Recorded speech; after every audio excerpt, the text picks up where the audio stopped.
ሰላምና ጤና በያላችሁበት ዓለም ዳርቻ ሁሉ ይነላችሁ። ብዙዎቻችሁ ባነሳችሁልኝ ጥያቄ መሰረት ቤታችን ስላለ በቀላሉ ማግኘት ስለምንችለው የእጽዋት አይነት እንመለከታለን። በዋነኝነት አትኩሮት ሰጥተን የምናየው ይህ የእጽዋት አይነት ከማርበርግ ወይም ኤምቪዲ በሽታ አንጻር የሚሰጠንን አዎንታዊ ጠቀሜታዎችና ከዛም በተጨማሪ ለማርበርግ በሽታ ከተጋለጠን ይህ በሽታ ሰውነታችን ላይ ሊያስከትለው የሚችለውን ጉዳቶች በተወሰነ ደረጃም መቋቋም እንድንችል እንዴት እንደሚያግዘን እንመለከታለን። አሁንም ግን እዚህ ጋር ልታሰምሩበት የሚገባው ይህ የእጽዋት አይነት ይህን በሽታ ሙሉ በሙሉ ይፈውሳል ማለት አይደለም። በመሰረቱ የማርበርግ በሽታን የሚፈውስ የመድኃኒት አይነት እስካሁን አልተገኘም። ይህን ትምህርት ወደ እናንተ ይዤ ስመጣ በአማካኝ 2 ቀናትን ፈጅቶብኛል። የጥቁር አዝሙድ ዘይት ከማርበርግ በሽታ አንጻር ያለውን አዎንታዊ ጠቀሜታዎችና በምን አይነት መካኒዝሞች መንገዶች መፍትሄዎችን እንደሚሰጠን ለመመልከት በርካታ አርቲክሎችን፣ ጥናት ውጤቶችን ተመልክቻለሁ። ከዛ አንጻር ያሉትን ሀሳቦች ነው የምናየው። ከትልቅ አክብሮትና ትህትና ጋር ትምህርቱን ላይክ ማድረጋችሁን አትዘንጉ። ይህን ትምህርት ወደ እናንተ ይዤ ስመጣ በርካታ ሰዓታትን ፈጅቼ ነው። ትምህርቱን ላይክ ማድረጋችሁ ይህ ትምህርት ብዙ ሰው ጋር እንዲደርስ እንዲማሩበትም እንዲጠቀሙበትም ያደርጋል። በስተመጨረሻ ቪዲዮውን ለሌሎች ማጋራታችሁን፣ ሼር ማድረጋችሁን አትዘንጉ። በዚህ ቪዲዮ ላይ በዋነኝነት መፍትሄው ላይ አትኩሮት ሰጥተን ነው የምንመለከተው። እንደ አጠቃላይ ግን ማርበርግ በሽታ ወይም ኤምቪዲ በማርበርግ ቫይረስ አማካኝነት የሚከሰት እጅግ በጣም ተላላፊ የሆነ የበሽታ አይነት ነው። ማርበርግ በሽታ ከሰው ወደ ሰው በትንፋሽ ወይም በአየር አይተላለፍም።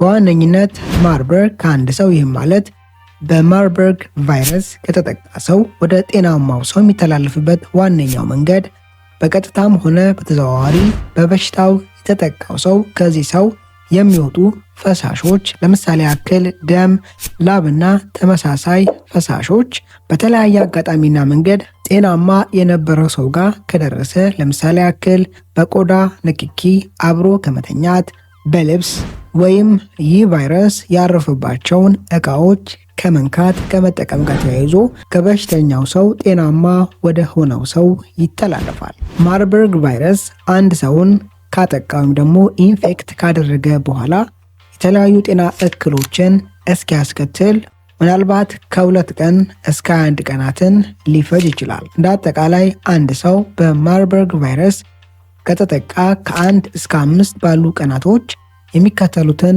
ምልክቶች ሊመለከት ይችላል። አንደኛ፣ የማያቋርጥ ከፍተኛ የሆነ የራስ ህመምና ትኩሳት። 2ኛ፣ የጡንቻ መኮረጣጠም። 3ኛ፣ ምራቅ፣ ምግብና ተመሳሳይ ነገሮችን ስትውጡ ከፍተኛ የሆነ ህመምና ለማዋጥ የመቸገር አይነት ስሜትን ማየት።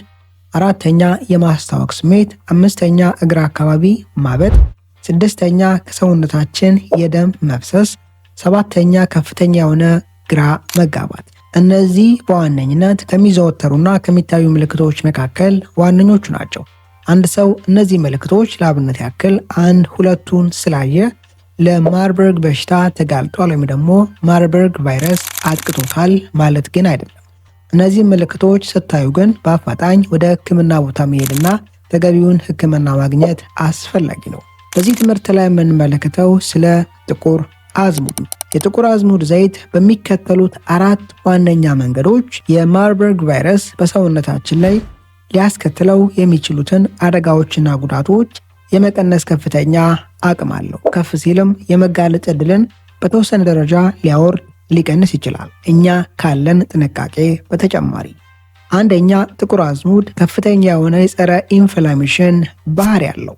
ማርበርግ ቫይረስ በሰውነታችን ላይ ሲገባ ወይም ደግሞ ሰውነታችንን ሲያጠቃ በዋነኝነት በርካታ የጤና እክሎችን የሚያስከትልበት አንደኛው መንገድ ማክሮፌጅ ተብለው የሚጠሩ የነጭ ደም ህዋስ ክፍል የሆኑ በሽታ የመከላከል ስርዓት ላይ ቀድመው የሚሳለፉ በሰውነታችን ውስጥ ሰውነታችንን ሊጎዱ የሚችሉ ባዕድ ነገሮች፣ ጀርሞች፣ እንደ አጠቃላይ ፓቶጂኖችና ጎጂ ህዋሳት ወደ ሰውነታችን ሲገቡ የተለያዩ እክሎችን ከማስከተላቸው በፊት እነዚህን ባዕድ ነገሮች እንደ አስፈላጊነቱ በመዋጥ ዳይጀስት በማድረግ ከሰውነታችን እንዲወገዱ በማድረግ አሊያም በሰውነታችን ውስጥ ያሉ በሽታ የመከላከል ስርዓትን የሚሳተፉ ሌሎች ህዋሳት እነዚህን ባዕድ ነገሮች በቀላሉ ተመልክተው አስፈላጊውን እርምጃ በመውሰድ ከሰውነታችን እንዲወገዱ የሚያደርግበትን ስርዓት የሚያነቃቃውን ይህን ማክሮፌጅ ተብሎ የሚጠሩ ህዋሳትን ኢንፌክት በማድረግ በማጥቃት ነው። የእነዚህ በሽታ ለመከላከል ስርዓት አስፈላጊ ደጀን የሆኑ ህዋሳት በሚጠቁበት ጊዜ ተያይዞ ሰውነታችን ሊቆጣጠረው የማይችለው ከፍተኛ የሆነ ኢንፍላሜሽን ይከሰታል። ይህም ማለት በደም ቧንቧ ውስጥ ኢንፍላሜሽን እንዲቀሰቀስ መልእክትን ይዘው የሚሰራጩ ሞለኪውሎች ወይም መልእክተኛ ሞለኪውሎች ለምሳሌ ያክል ቲኤንኤፍ ተብሎ የሚጠሩ በከፍተኛ መጠን በደም ቧንቧ ውስጥ በመሰራጨትና በመቆየት ለጤና አስጊ የሆነ ክሮኒክ የሆነ ኢንፍላሜሽን እንዲከሰት የመቀስቀስና የማባባስ ስራን ይሰራሉ። ማርበርግ ወይም ኤምቪዲ በሽታ ሰውነታችንን የሚያጠቃበት አንደኛውና ዋነኛው ሜካኒዝም ከሰውነታችን ቁጥጥር ውጭ የሆነ ኢንፍላሜሽን ክሮኒክ የሆነ ጤናማ ሴሎች ኦርጋኖችን ሳይቀር ሊያጠቃ የሚችል ኢንፍላሜሽንን በማስከተል ነው።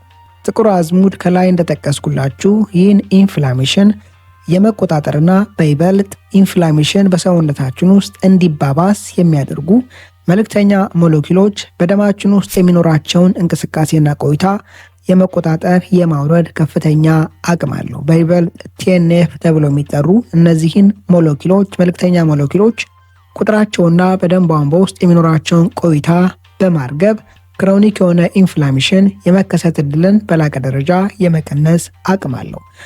ሁለተኛ፣ ጥቁር አዝሙድ ከፍተኛ የሆነ የአንቲኦክሲዳንት ይዘት ክምችት አለው።